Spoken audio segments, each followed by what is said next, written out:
À l'annonce du reconfinement, les salles de spectacle ont dû se résigner à annuler ou reprogrammer leurs spectacles, mais le confinement n'a pas toujours été signe d'arrêt complet de l'activité artistique. Pour en parler avec nous, je reçois aujourd'hui Sandrine Binet, responsable de la programmation culturelle du théâtre intercommunal d'Étampes. Bonjour et bienvenue sur Sensation. Bonjour.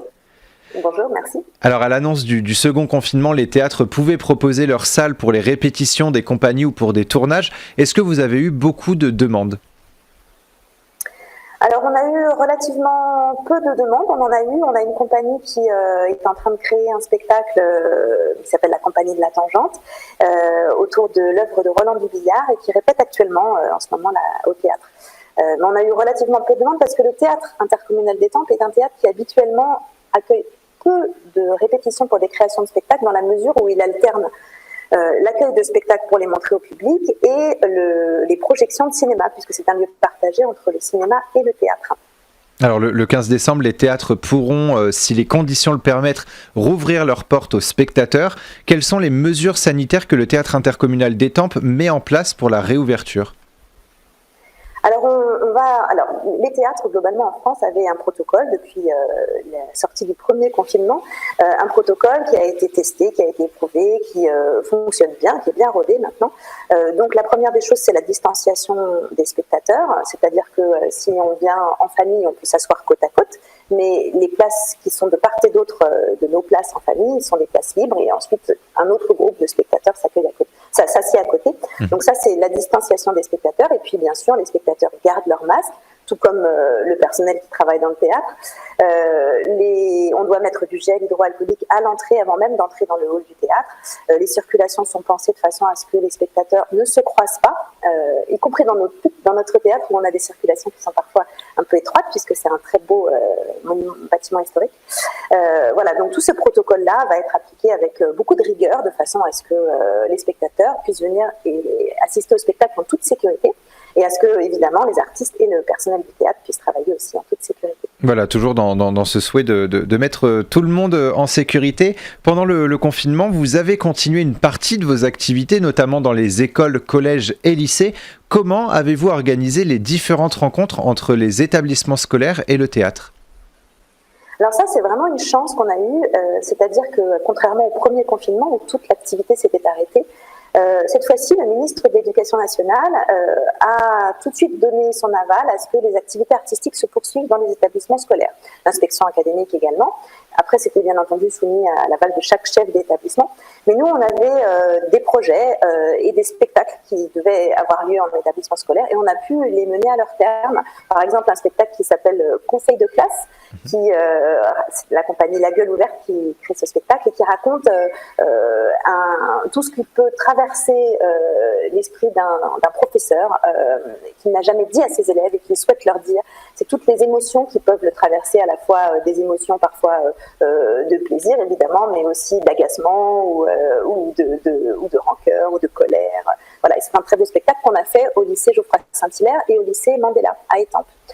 Et puis on a aussi des spectacles qui devaient avoir lieu sur le plateau du théâtre et qu'on a pu reporter dans des établissements scolaires directement. C'était le cas de Namasté par exemple, qui était un conte musical sur des contes qui venaient de l'Inde. Et la compagnie, qui s'appelle l'Atelier de l'Orage, a proposé d'adapter. Elle a une forme un peu plus légère qui peut se faire dans les établissements scolaires. Et on a pu donc jouer ce spectacle pour 4 représentations à l'école élémentaire d'Angerville et à l'école élémentaire de Morigny-Champigny. Donc c'était vraiment une chance parce que ça nous a permis de continuer à faire vivre les spectacles auprès des enfants et à les amener sur leur lieu de vie, là où ils se retrouvent, là où ils étudient. Voilà. Et justement, comment est-ce qu'eux ont accueilli le théâtre dans les établissements scolaires ? Comment est-ce que les élèves ont réagi face à cette rencontre ? Alors ils ont eu beaucoup de plaisir, vraiment, ils nous ont retourné et remercié. Pour eux, ça a été un moment important. Alors c'est vrai que c'est l'activité artistique dans un établissement scolaire, c'est vraiment quelque chose qui est très important, à la fois le spectacle ou les ateliers artistiques. Ça amène une respiration aux élèves, ça leur permet d'ouvrir un espace de créativité. Ça leur permet de faire un pas de côté et puis de faire confiance à leur imaginaire, de se découvrir autrement que sur un plan purement scolaire et puis aussi de prendre du recul. Et ça, c'est vraiment important, surtout dans une période tellement anxiogène comme celle que nous traversons. prendre du recul, restaurer la confiance en soi, la confiance dans les autres, travailler ensemble aussi à certains projets, prendre du plaisir. Donc tout ça, c'est très important. Et puis la rencontre avec les artistes, ça ouvre aussi les horizons des élèves. Donc ça éveille leur curiosité, ça leur donne vraiment une respiration. Donc on a reçu à la fois de la part des élèves et des enseignants ces témoignages de remerciements, d'amener le spectacle au cœur des établissements scolaires. Et la communauté d'agglomération met un point d'honneur aux actions artistiques et les soutient. Est-ce que ce confinement vous a permis de vous dire il faut intensifier les actions artistiques avec les élèves ? Oui, alors ça fait partie vraiment de nos missions, c'est quelque chose que nous mettons en œuvre chaque année et que nous allons poursuivre et qu'effectivement nous allons intensifier. Alors par exemple, au-delà des spectacles que l'on amène dans les élèves, dans les lycées et les collèges et les écoles élémentaires, on a également des actions culturelles que nous développons chaque année au fil de l'eau dans les établissements scolaires. Et donc c'est vraiment quelque chose qu'on va poursuivre, continuer à développer et intensifier. Alors quels sont les objectifs de ces rencontres artistiques et quel est le programme lors de ces différentes rencontres ? Vous nous avez un petit peu parlé justement de la découverte et de la créativité. Est-ce qu'il y a d'autres objectifs ? Alors, il y a toujours la découverte d'un domaine artistique et la pratique artistique. Alors, je vais vous donner des exemples. Par exemple, on a 3 gros projets de ce qu'on appelle d'éducation artistique et culturelle qui sont menés avec des établissements scolaires d'élémentaire. Donc, on a un projet qui est mené avec l'association Les Concerts de Poche qui concerne 2 classes des écoles de Brière-les-Célés et d'Ormois-la-Rivière. Et en fait, les enfants pratiquent des percussions corporelles. Une fois par semaine, ils ont un atelier hebdomadaire. Et en fait, ils vont préparer la première partie d'un concert qui va avoir lieu à Brière-les-Célés le 17 janvier. Un concert réalisé par le Quintet Moragues, qui est un très prestigieux quintet avant. Et donc, les enfants vont monter sur scène, ils vont réaliser leur spectacle de percussion corporelle, ils vont être accompagnés par les artistes et ensuite, ils vont aller s'asseoir dans le public et assister à ce concert de musique classique avec leur famille, avec le reste du public.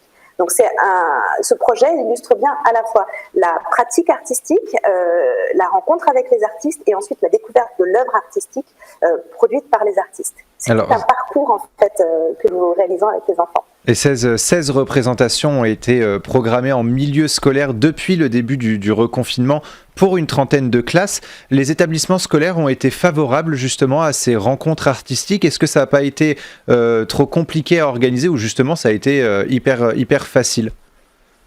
Alors écoutez, les chefs d'établissement, puisque bien sûr c'était nos premiers interlocuteurs et il fallait absolument avoir leur aval, les chefs d'établissement ont été à chaque fois vraiment très soutenants, très emballés, totalement persuadés de la nécessité de maintenir ces actions artistiques dans les établissements scolaires.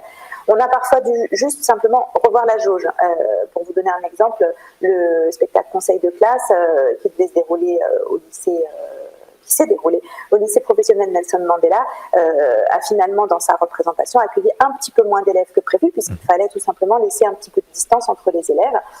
Et lorsqu'on accueillait plusieurs classes, dans les différentes représentations, 2 classes par exemple, ou 3 classes, on laissait de la distance entre chaque classe, voilà, conformément aux recommandations. Mais on s'est adapté, mais vraiment, on a eu un accueil très enthousiaste à la fois des chefs d'établissement et des enseignants qui ont vraiment tout fait pour que ces actions puissent être maintenues. Votre priorité était donc de proposer des rencontres, des ateliers et des spectacles entre les élèves et le secteur culturel. On peut dire aujourd'hui que c'est un objectif qui a été atteint et dont vous êtes fiers ? Oui, absolument. Oui. C'était vraiment très important et c'était aussi très important pour les artistes, tout simplement pour pouvoir continuer à travailler, à montrer leur œuvre et à partager leur art avec leurs spectateurs, avec les enfants. Et les enfants, c'est les spectateurs d'aujourd'hui, ce sont aussi les spectateurs de demain.